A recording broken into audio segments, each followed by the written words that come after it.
So, good morning students. So, today I am discussing about the calcium homeostasis. So, in regulation of the calcium, three main hormones are involved. These are, one is our PTH, that is parathyroid.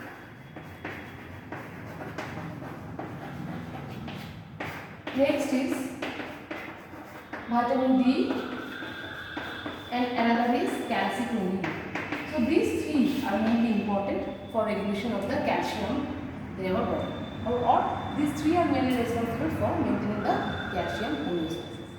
Now first of all, the main thing that is our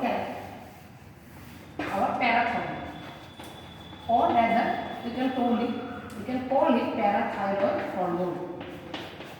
So from where this hormone is secreted?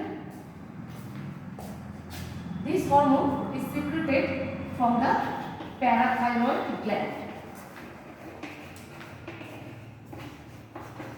So this parathyroid hormone is secreted from the parathyroid gland.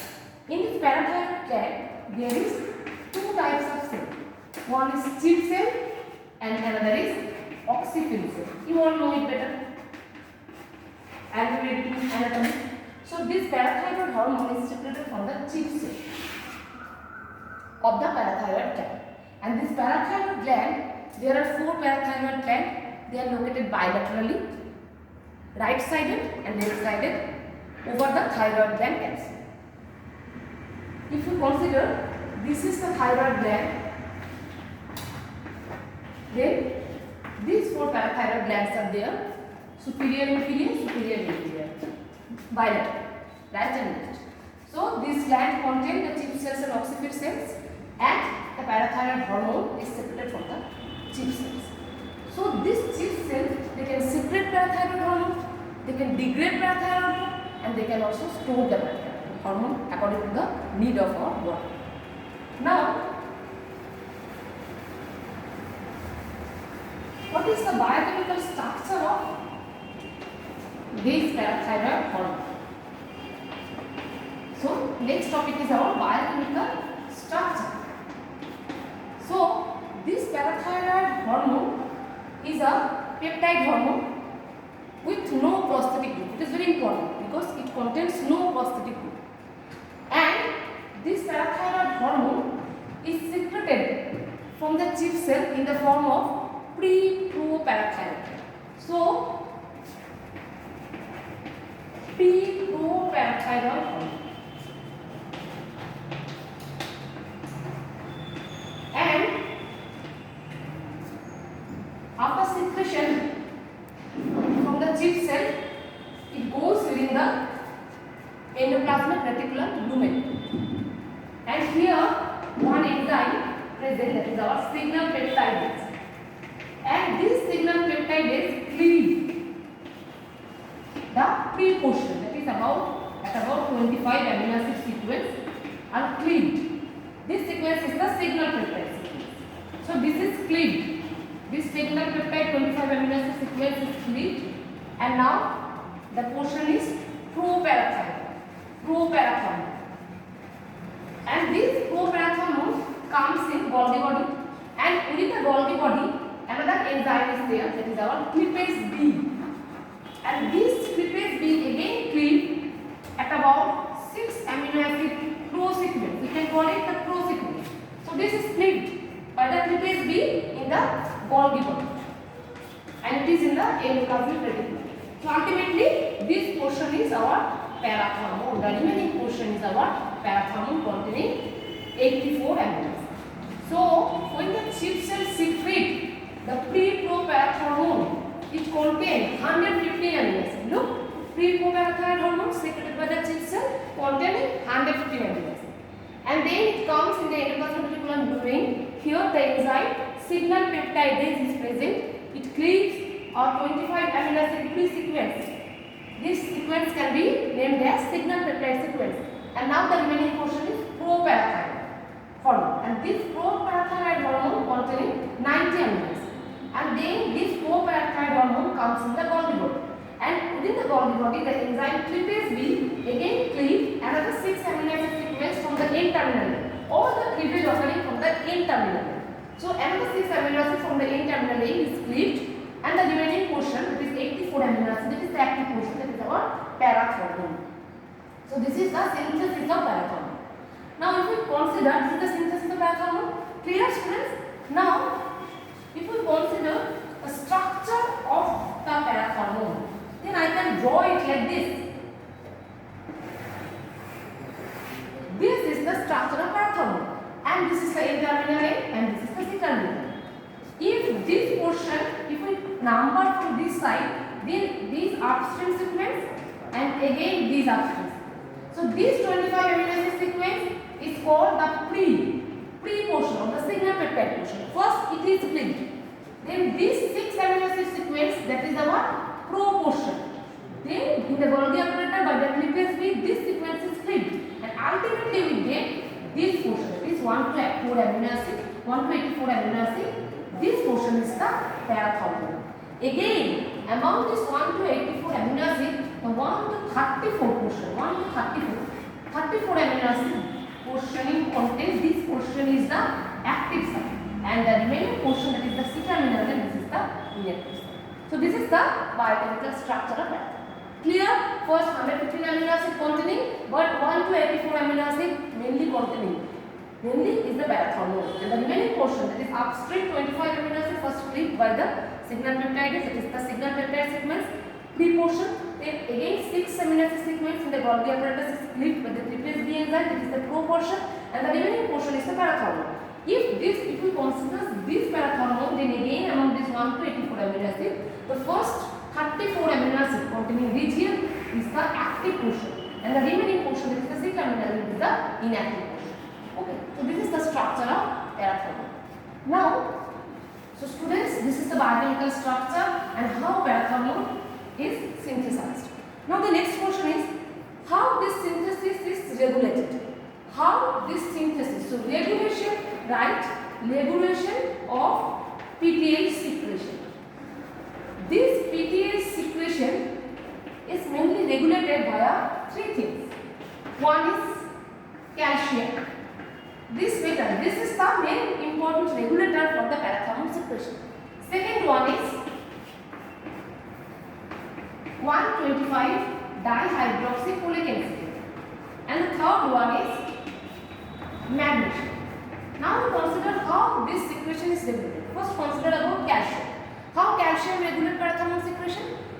Over the parathyroid hormone, over the parathyroid gland, if we consider this is the parathyroid gland, then at the membrane of the parathyroid gland, some calcium sensing receptor, receptors are present. This receptor can sense the calcium ion within the serum or plasma. So when the body calcium or the plasma calcium is raised, then this calcium sensing receptor over the parathyroid gland can sense this sensing receptor now can sense the calcium, and when they sense that the body contains excess calcium, then the synthesis, the secretion of parathormone from the gland is decreased, and also there is increased degradation of the parathormone. Clear, students? So when the serum calcium is raised, then this increased serum calcium is sensed by the calcium sensing receptors over the parathyroid gland, and now they give the signal to the parathyroid gland that our body has excess calcium. So there is no need to secrete the parathormone. So now this parathyroid gland decreased the synthesis of parathormone as well as secretion of parathormone, as well as they can also degrade the parathormone, which is 2. But when the body calcium or the serum calcium is low, the reverse thing happens. That is, synthesis, secretion, both are increased and the degradation is decreased. Okay, so this is the role of calcium over parathormone secretion. Next, 1,25-dihydroxyfolic acid. How it controls parathormone secretion? This 1,25-dihydroxyfolic acid decrease the parathormone secretion. And magnesium also in chronic magnesium also decreases the parathormone secretion. So these are the 3 main regulators of the parathyroid hormone secretion. Now, what is the target organ for parathormone? So, target organ organs are there for parathyroid. First is your kidney. Second is bone. And last one is intestine. It has been seen that parathyroid, it increases the calcium level and decreases the phosphorus level. So increase calcium and decreases the phosphorus. And the main target organs are kidney and bone. And this intestine here, parathyroid source is indirect. So these are the two main target organs, kidney and bone, and here intestine, it is indirect. And the main action is, it is hypercalcemic and hypophosphatemia, or phosphaturia can occur in parathyroid by parathyroid. So there is, it can increases the calcium level and decrease the phosphorus level. Clear? Now, how parathyroid source its action? So we can write it mechanism of action. How parathyroid source its action?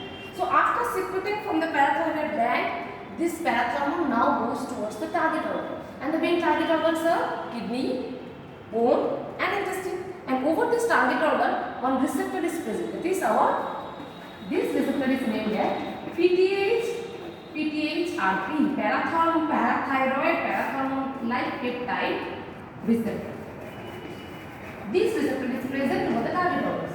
So when PTH binds to this receptor, then a cascade mechanism begins and there is activation of adenylyl cyclase. And we all know that the main function of adenylyl cyclase is to convert ATP to cyclic AMP. So there is increased cyclic AMP and also there is increased calcium. So these two, cyclic AMP and calcium, they can phosphorylate, they can increase the transcription of specific genes, and via these are the two main mediators, or these are the two main second messenger for the parathyroid hormone action. So parathyroid, after secretion from the parathyroid gland, it binds, it goes towards the target organ. Over the target organ, the receptor, that is parathyroid peptide hormone receptor, PTHRP receptor is present. So the parathyroid binds to the receptor, and then a cascade mechanism begins, and there is activation of adenylyl cyclase, increased cyclic AMP and calcium, and these two are the main second messenger for the function of parathyroid. They can increase the transcription of specific gene, they can increase the synthesis of some proteins, they can phosphorylate some protein, and ultimately they exert the action of parathyroid. Okay students, now what are the biological action of parathyroid? So I have told you already the target organs. So over kidney, what are the effect of parathyroid over kidney? Over kidney, it has four main actions. First of all, at the DCT, that is our distal convoluted kidney. In the DCT, this parathyroid causes increased calcium reabsorption. Okay. Then at PCT, or proximal convoluted kidney, here it causes decreased phosphorus reabsorption. So there is phosphaturia. Then it can also at the collecting duct, it inhibits the sodium hydrogen anticoagulant, and thus it causes metabolic acidosis. And 4 is it activates 1-alpha hydroxylase. So what is the function of 1-alpha hydroxylase? Via this enzyme 1-alpha hydroxylase, now this is the function. That is our 25-hydroxycholacalciferol can be converted to the active form 1,25-dihydroxycholacalciferol. So parathyroid increase the conversion of the active form of vitamin D, which is necessary for the increased absorption of calcium and phosphorus in the intestine. Okay, so these are the four main actions of parathyroid over kidney. First of all, at the distal convoluted kidney, it increases the reabsorption of calcium. So there is hypercalcemia. At the proximal convoluted kidney, it decreases the reabsorption of phosphorus. So there is hypophosphatemia. At the collecting duct, it blocks the sodium hydrogen anticoagulant. So there is hyperchloremic metabolic acidosis, and it also increases the activity of 1-alpha hydroxylase. And this 1-alpha hydroxylase is mainly needed to convert the active form of vitamin D, which is necessary for reabsorption of calcium and phosphorus from the intestine. So the ultimate effect over kidney is increased calcium and decreased phosphorus. So there is phosphaturia and there is increased calcium reabsorption. So these are the effect of parathormone over kidney. Now over bone.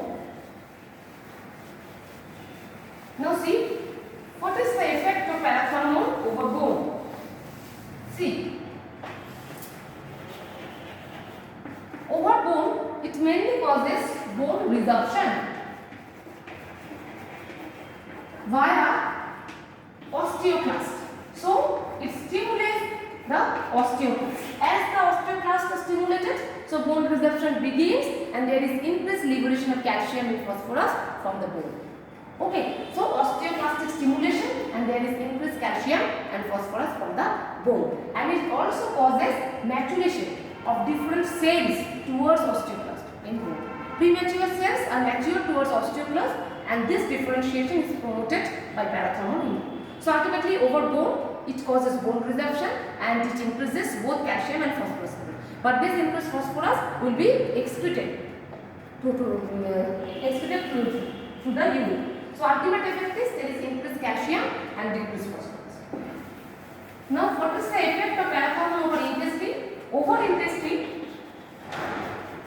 the effect of parathormone is indirect. That is, parathormone in kidney increases the 1-alpha hydroxylase, and this 1-alpha hydroxylase causes the hydroxylation of 25-hydroxycholecalciferol to 1,25-dihydroxycholecalciferol. This is the active form of vitamin D, and this vitamin D acts on the intestine and it causes increased calcium and phosphorus reabsorption. So indirectly parathormone acts on the intestine via promoting the conversion of 25-hydroxycholecalciferol to 1,25-dihydroxycholecalciferol or calcium triol, which is the active form of vitamin D. So parathormone promotes the conversion of vitamin D towards its active form calcitriol, and then this calcitriol exerts its action towards protein. So this is the action of parathormone over different target organs. Now, what is the clinical significance?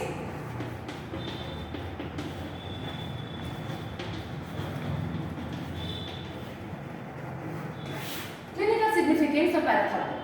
So parathormone clinical significance. Two types of disease, there is hypoparathyroidism and hyperparathyroidism. Hypoparathyroidism means there is decreased parathormone, and hyper means there is increased parathormone. So first we are considering about the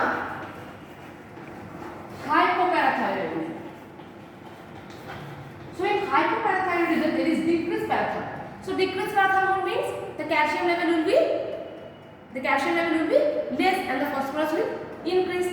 So hypoparathyroidism can be of two types mainly. That is our primary hypoparathyroidism.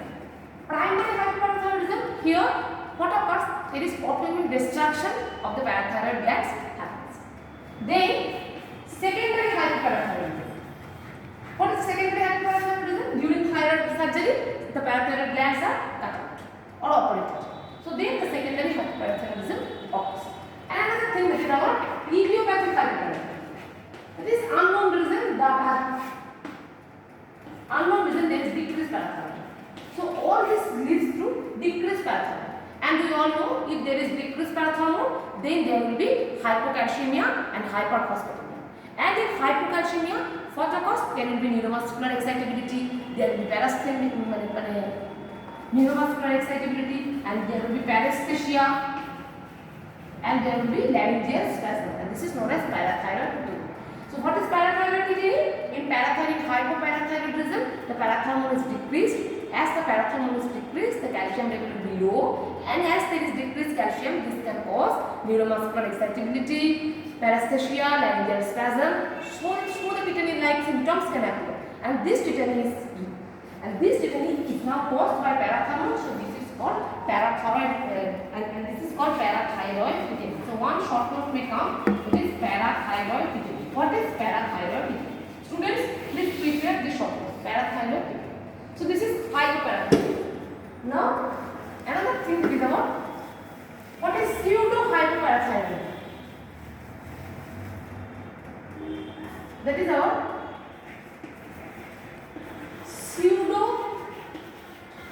hypoparathyroidism. What happened here? The parathyroid hormone is intact, the secreted, the gland is intact and the hormone is intact. But the problem is in the signal cascade pathway at the target organ. We know, I have already told that parathormone binds with the parathyroid receptor over the target organs and then a cascade mechanism begins. Here GDP dependent GS protein is involved and the signal transduction mechanism over the target organs, and here this protein is mutated. So ultimately the gland is intact, the hormone is intact, but the hormone cannot exert its function at the target organs because of this mutated protein which is involved in the signal cascade mechanism, which can increase the adrenaline cycles and cyclic AMP and calcium. And this cyclic AMP and calcium are the main second messenger of parathormone. So this protein is mutated, so the function of parathormone is now the parathormone cannot exert its function and one hypoparathyroidism can occur, which is called pseudo hypoparathyroidism. It is a congenital disorder. Another thing is hyperparathyroidism. So what is hyperparathyroidism? So in hyperparathyroidism, the parathyroid hormone is increased. So primary hyperparathyroidism, that is the main abnormalities located within the gland, mainly solitary adenoma. Solitary adenoma are the main reason for primary hyperparathyroidism. And the secondary hyperparathyroidism,